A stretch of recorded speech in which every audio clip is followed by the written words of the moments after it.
En nuestra relación con Dios hay etapas en las que nos sentimos realmente espirituales, dichosos, que todo pareciera como que Dios está con nosotros y nuestro corazón se siente agradecido, lleno de Dios, lleno de su palabra. Queremos compartirles a otros del amor de Dios y todo es dicha y felicidad en nuestra relación con Dios. Tenemos a David, un hombre de Dios, ungido por el Señor para ser rey, sacado de entre las ovejas para llegar a ser el pastor de todo un pueblo, y un hombre que Dios utilizó, que el Espíritu Santo inspiró para muchas partes de la Escritura, como el Salmo 40, que dice, el versículo 8: el hacer tu voluntad, Dios mío, me ha agradado, tu ley está en medio de mi corazón. Y así como estos, tenemos tantos salmos hermosos de David, como el 23, el Señor es mi pastor, nada me faltará, o el 119, donde en muchas partes menciona, tus estatutos guardaré, con mi corazón te he buscado, bendito tú, Señor. Y uno queda extasiado y se llena de gozo al leer estos salmos de alguien como David. Y cuando estamos en condiciones como estas, llegamos a pensar que así va a ser siempre y que nunca vamos a hacer algo malo contra Dios y contra nuestro prójimo. Y ahí está el problema. El día de hoy vamos a ver 3 actos o 3 partes de esta narrativa. La primera tiene que ver con el poder y el engaño del pecado. La segunda, o el segundo acto, con la incomodidad de la confrontación de parte de Natán. Y la tercera, con lo doloroso de la restauración. Uno pensaría que, y eso que David era el rey. Uno cuando lee por primera vez esta narrativa, esta parte de las Escrituras, y uno viene leyendo desde primero de Samuel, desde el primer libro, y se topa con que Dios ha escogido a un hombre conforme a su corazón, y luego vemos que el hombre conforme al corazón de Dios hace lo que acabamos de leer en el capítulo 11 de segundo de Samuel. Uno queda como conflictuado de, bueno, qué tipo de corazón o qué tipo de hombre quiere Dios. David se sentía bien consigo mismo, tan bien que considera no necesario ir a una campaña militar. En el capítulo 10 de segundo de Samuel, los amonitas han generado el conflicto, ellos tienen la culpa, y además tenemos la promesa que Dios le ha dado al pueblo de que conquisten la tierra prometida. Y entonces los amonitas estaban al límite del pueblo de Israel y ellos empiezan el conflicto. Entonces, conforme a la palabra de Dios, conforme a la profecía que Dios le dio a Abraham y a su descendencia, ellos tenían todo el derecho de incursionar y de hacer la guerra. Ellos estaban en un tipo de guerra santa en el que, vamos, hagamos la voluntad de Dios, el Señor está con nosotros, adelante. Y es lo que trata el capítulo 10. Y entonces en el capítulo 11 él envía a Joab y él se queda, como se dice, en sus laureles. Y una mañana se levanta, está en la azotea y está una mujer bañándose. ¿Se han preguntado ustedes por qué estaba Betsabé ahí, junto al palacio? No era cualquier mujer, era la esposa de Urías. ¿Y quién es Urías? El libro nos lo deja en suspenso, pero al final del segundo libro de Samuel se nos presenta quién es Urías. Ustedes recordarán que David fue perseguido por Saúl y él se juntó de gente de mala fama, mercenarios, gente incómoda con el gobierno de Saúl y también personas de otros pueblos, y iban con él a todas partes. Primero eran 400 y llegaron a ser 600 hombres, y luego con sus familias todos. Y dentro de estos hombres que iban a todas partes con él, David tenía un grupo élite, el que lo defendió a capa y espada en todas sus batallas y en los que más confiaba. Y de estos era el grupo de los 30 valientes. Y entre esos 30 estaba Urías, eteo. Es decir, él no era israelita, él no era hebreo.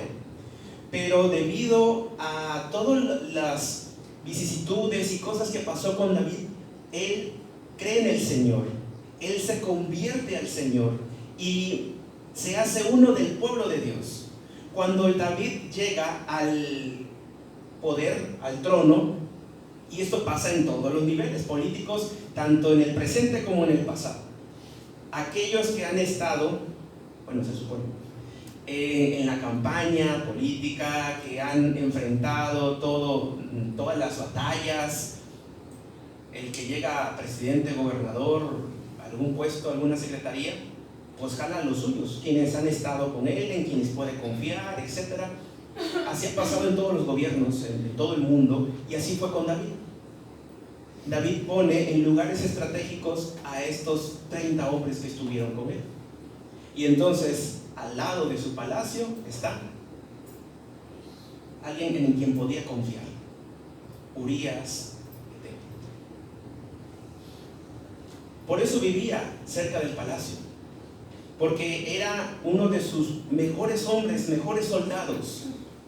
Seguramente cuando estuvo en campaña y huyendo con David, no estaba casado Urías, pero después él contrae matrimonio y su esposa es Betsabé. En su conversión, Urías eteo tiene el nombre que conocemos, que significa el Señor es mi luz, o el Señor es mi llama, o sea, Él alumbra mi vida.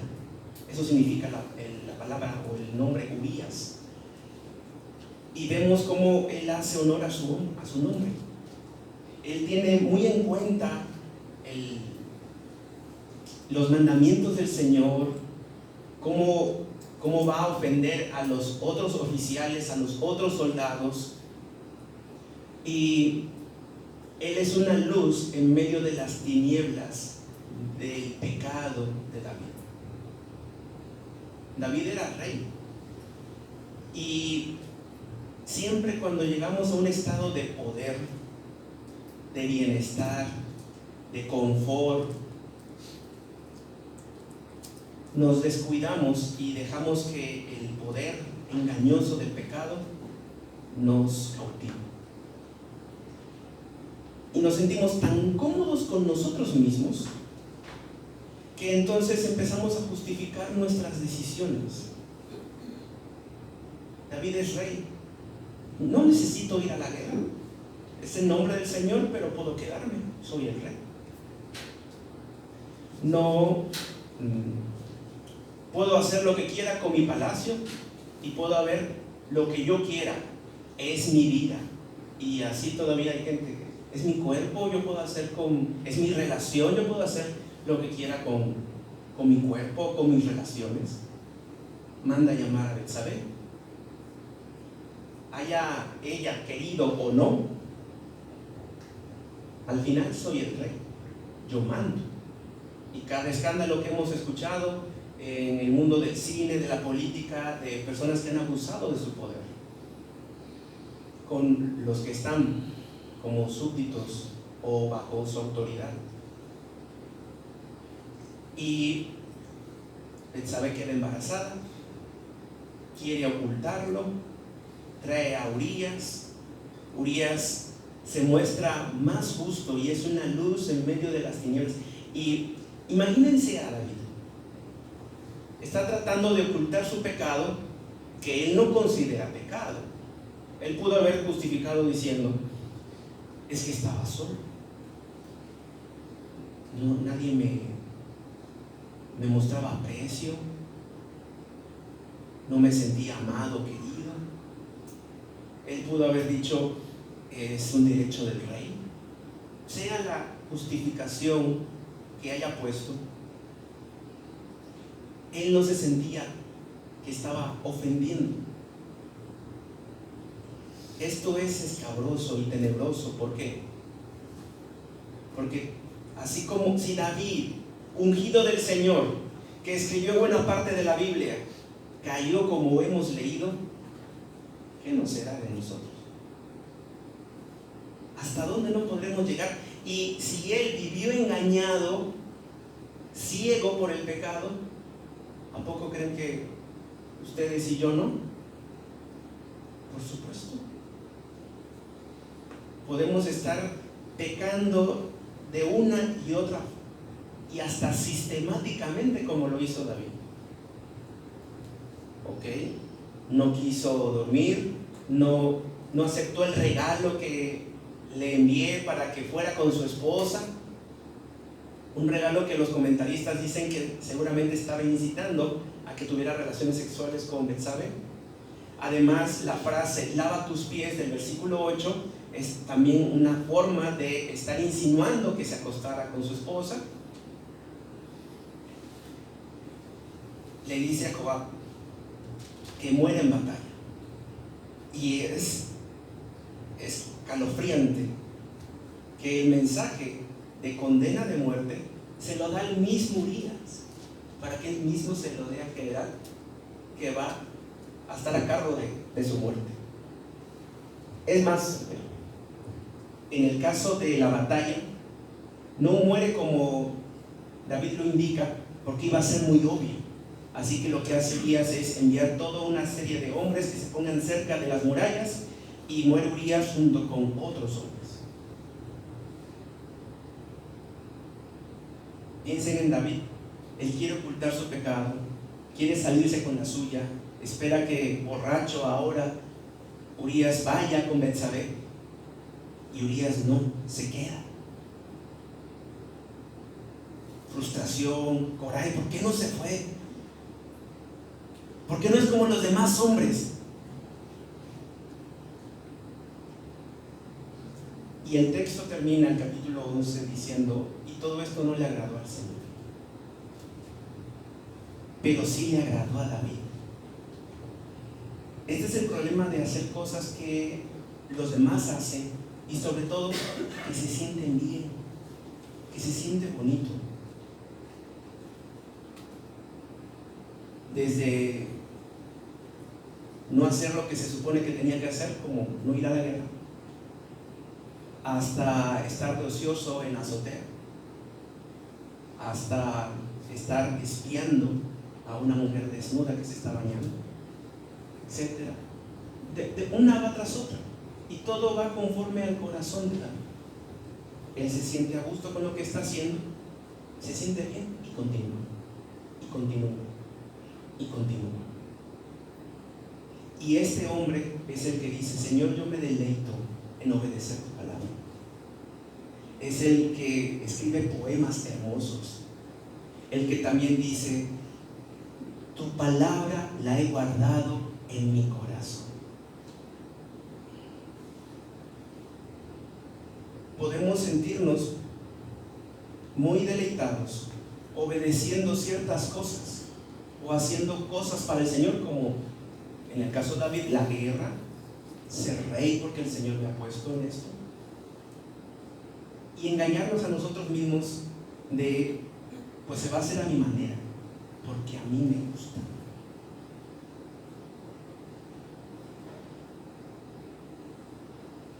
El otro, no sé si se han dado cuenta, pero de manera evidente, esa ley que en sus poemas y en los salmos David escribe que la tiene en su corazón, que la guarda fielmente, que la anhela y que la cumple, no es que él fuese mentiroso, es que es esta parte que todos tenemos etapas de nuestra vida en donde el Espíritu Santo mueve nuestro corazón, mueve nuestra vida, y en efecto obedecemos al Señor, cumplimos su palabra, pero cuando nos descuidamos y nos dejamos engatusar por el pecado y por nuestro corazón, nos perdemos. En los 10 mandamientos está no adulterarás, no matarás, no dirás falso testimonio, no codiciarás. Todos estos los quebró David de manera evidente. Pero con lo que estaba haciendo, él estaba deshonrando a sus padres, la memoria de sus padres. Ahí tenemos otro mandamiento. Y el primer mandamiento es: no tendrás dioses ajenos delante de mí. Y ahora su impulso, su deseo carnal, su satisfacción sexual era su Dios ahora. Y uno diría: pues sí, pero lo bueno que yo no tengo ese problema. Yo no, me pueden presentar una mujer, me pueden presentar un hombre, y yo no tengo ese problema. Pero ¿qué tal del dinero? ¿Qué tal tu imagen? ¿Qué tal tu familia? ¿Cómo está tu compromiso aquí con la iglesia? Como dicen, todos tenemos cola que nos pisen. Pero nos gusta engañarnos, autoengañarnos pensando que yo estoy bien. En el caso de David, yo soy el rey. Y en el caso de nosotros, es que soy hijo de Dios. Soy predestinado. Soy escogido. Tengo la sana doctrina. ¿A qué lugar mejor aquí para ir a la iglesia que donde voy? Nos autoengañamos. Y cuando estamos autoengañados, necesitamos de una confrontación incómoda, que es el segundo acto. Natán era un profeta, pero Natán también era el amigo de David. Y es solo por la guía de Dios, por el impulso de Dios, que Natán va con David. En aquel entonces los reyes eran los que estaban a cargo de la vida de las personas. Y alguien que hubiese tenido la insolencia, el atrevimiento que tuvo Natán al oír las palabras de él: tú eres ese hombre. Muy bien, David pudo haber dicho: ejecútenlo. ¿Cómo se atreve a faltarme de respeto?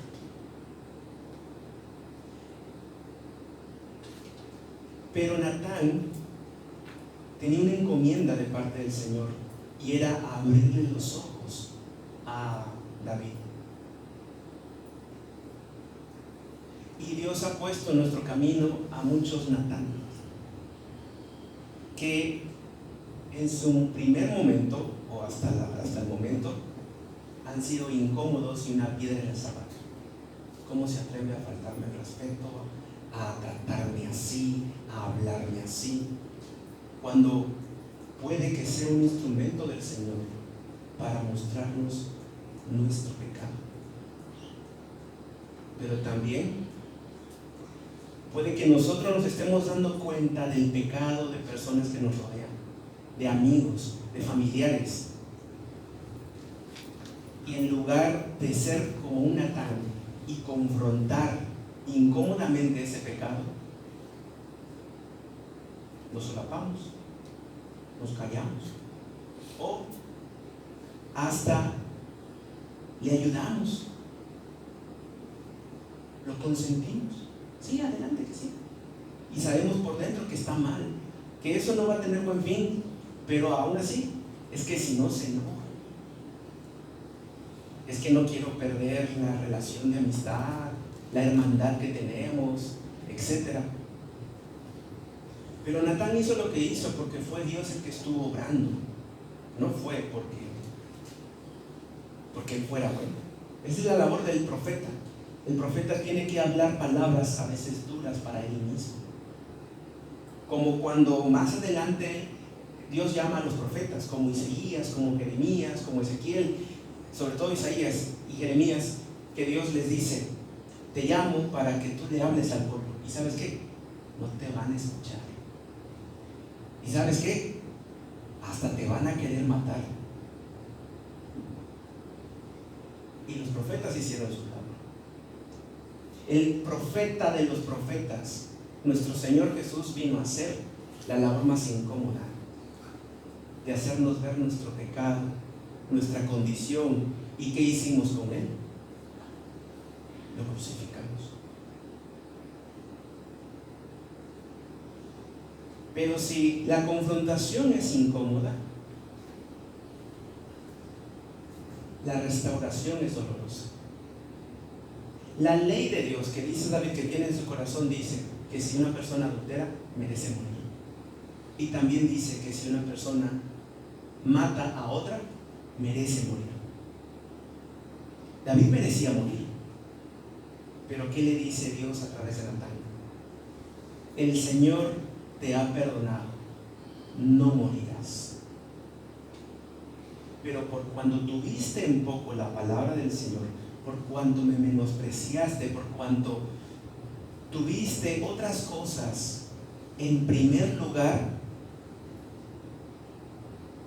tu hijo morirá. Y alguien diría, ahí está, Dios se está vengando, Dios lo está castigando. Pero el Señor ha dicho que es por cuanto tuvo en poco su palabra, por cuanto lo ha menospreciado, por cuanto ha blasfemado. ¿Qué significa esto? Esta es la parte dolorosa de la restauración. Dios nos perdona, pero Dios, como nos perdona, Él no nos aniquila, no nos mata. Él quiere que estemos con Él, quiere que volvamos con Él. Y entonces Dios va a empezar a tocar cada área de nuestra vida en donde hay cosas más importantes para nosotros que Dios. Y entonces, cuando Dios toca o quita eso, es doloroso. Para David fue doloroso y terrible el que su hijo enfermara y que éste muriera. Pero era necesario para que David regresara a Dios. Porque a estas alturas, en donde él se había descarriado y se había dejado guiar por su corazón, tenía en prioridad esta relación con Betsabé, a su hijo, su bienestar. Y entonces Dios trae incomodidad. Cuando tenemos dioses falsos u otras cosas han ocupado el primer lugar en nuestro corazón, que no son Dios, Dios lo toca y a veces lo quita. Y como es un Dios para nosotros, como es un ídolo, nos duele hasta el alma.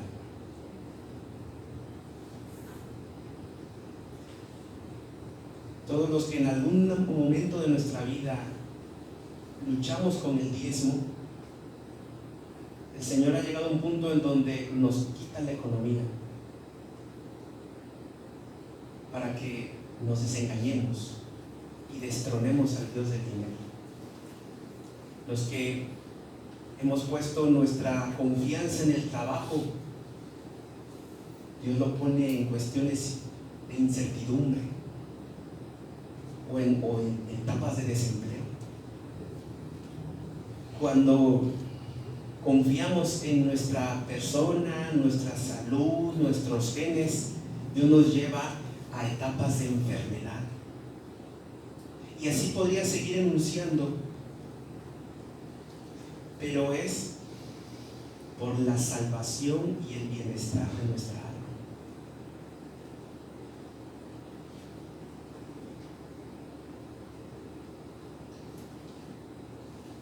Al final de la historia, el hijo muere,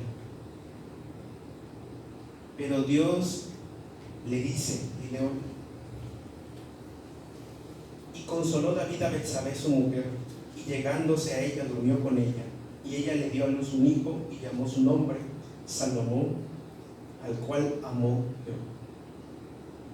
La raíz de la palabra Salomón viene de la palabra Shalom, que es paz, pero también de otra que es el sustituto o el repuesto, por así decirlo, en lugar de aquel que había muerto.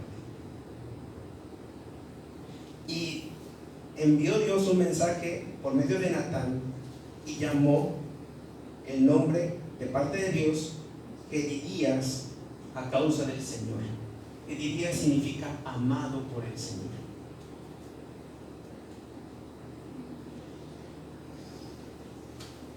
Ya no volvemos a saber más conforme avanza la Biblia de Betsabé, de Salomón, de David, sino hasta el Nuevo Testamento, en donde en el capítulo 1 se nos habla de los descendientes del Mesías, de Jesús.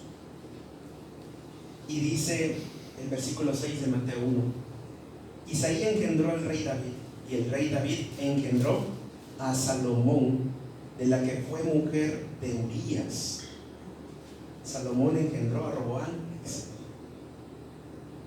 Dios quiso, por gracia, que a través de esta atrocidad, de este pecado y de esta disciplina en la que pone a David, viniera el Salvador.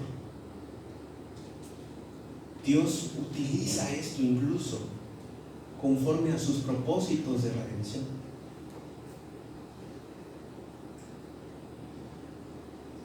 ¿Y de qué nos llevamos de esta historia?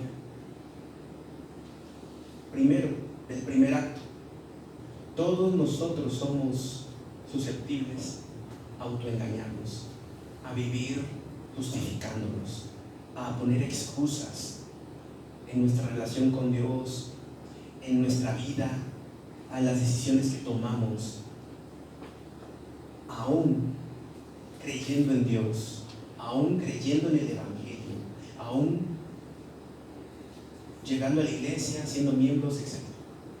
Todos. Ninguno de nosotros puede escaparse del poder del pecado, del engaño, de la ceguera. Y para todos nosotros está la obra del Espíritu Santo y la labor de Jesús, que murió por nuestros pecados. Y como David después va a decir en otro salmo: examina mi corazón, Señor, y muéstrame si voy en camino de perversidad.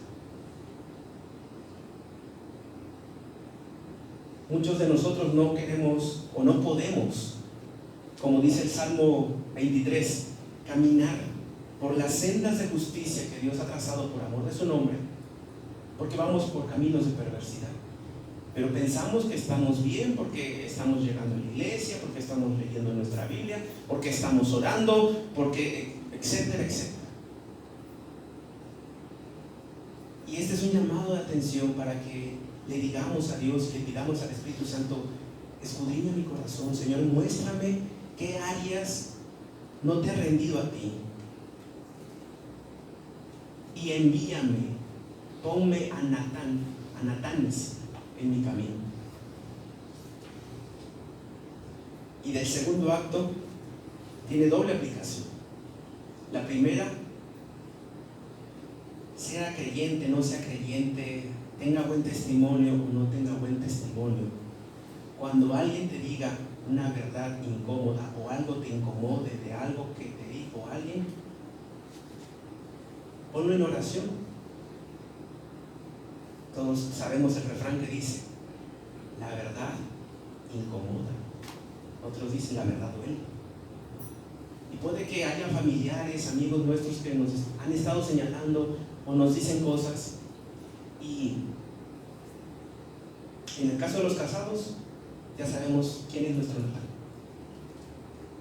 Constantemente está ahí, y debemos ponerlo en oración y ser humildes y reconocer: Señor, tiene razón mi esposo, tiene razón mi esposa. Pero también la otra aplicación es: hay pecados que nosotros podemos ver porque ya hemos salido de esos pecados, porque el Señor ya nos restauró, porque el Señor nos libró de esa condición, y vemos a hermanos, a amigos, a familiares que están ahí metidos. Y es pedirle al Señor la fuerza, el poder del Espíritu Santo para sacarnos de esa condición.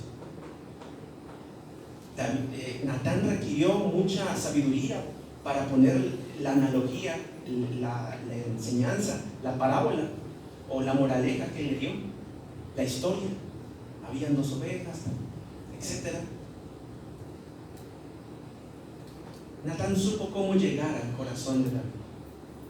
Y a veces nosotros tenemos esa relación de amistad, o a esa persona la conocemos tan bien y Dios nos lo ha permitido porque somos y podremos ser un instrumento para que solo nosotros podamos hablarle a esa persona o a esas personas y hacerles ver su pecado. Y la otra aplicación es, si amamos al Señor, si tenemos fe en Él y reconocemos que Cristo pagó nuestros pecados en la cruz y que Él murió en nuestro lugar y que Él sufrió el infierno y el castigo eterno y la muerte eterna en lugar nuestro, entonces todas las cosas dolorosas por las que estamos pasando en el propósito de redimirnos, de salvarnos, de purificarnos, y es doloroso, lo es, pero tienen un propósito: que nos parezcamos a Jesús, que seamos liberados de todo ídolo, de todo pecado. Estamos en las manos del Señor y Él ha permitido enfermedades, cosas a nivel familiar, a nivel económico, etc., para que podamos ser restaurados. Si Él envió a Jesús a morir por nosotros, que muriera en lugar nuestro, ¿qué no hará para redimirnos